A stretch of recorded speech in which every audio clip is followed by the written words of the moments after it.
দেখেছি তারা যদি দূর দূরান্ত থেকে সফরে আসতেন, দূর দূরান্ত থেকে সফরে এসে কঠিন কাজ করে ক্লান্ত হয়ে যেতেন, তবুও তারা ফজরের পরে ঘুমাতেন না। কি করতেন? অপেক্ষা করতেন সূর্য ওঠা পর্যন্ত। সূর্য ওঠার পরে তারা ঘুমাতেন, যত কষ্টই হোক। কেন? সূর্য ওঠা পর্যন্ত আল্লাহর বরকত অবতীর্ণ হতে থাকে পৃথিবীতে। আর যদি আপনি ঘুমিয়ে যান, এই বরকত থেকে আপনি বঞ্চিত হবেন, রুজি রুটিতে বরকত কমে যাবে। এই জন্য আদর্শ পরিবারের বৈশিষ্ট্য হচ্ছে ফজরের পরে ঘুমাতে পাবেন না। ফজরের পরে কি হবে? কোরআন তেলাওয়াত হবে বাড়িতে। যে বাড়িতে কোরআন তেলাওয়াত হয় না ওই বাড়ি কবর। যে বাড়িতে কোরআন তেলাওয়াত হয় না ওই বাড়ি কবর।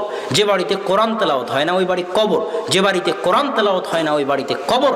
কোরআন আল্লাহর কালাম, যেখানে কোরআন পড়া হবে সেখানে বরকত হবে, যেখানে কোরআন পড়া হবে সেখানে বরকত হবে। কোরআন আল্লাহর কালাম, যেখানে কোরআন পড়া হবে সেখানে বরকত হবে।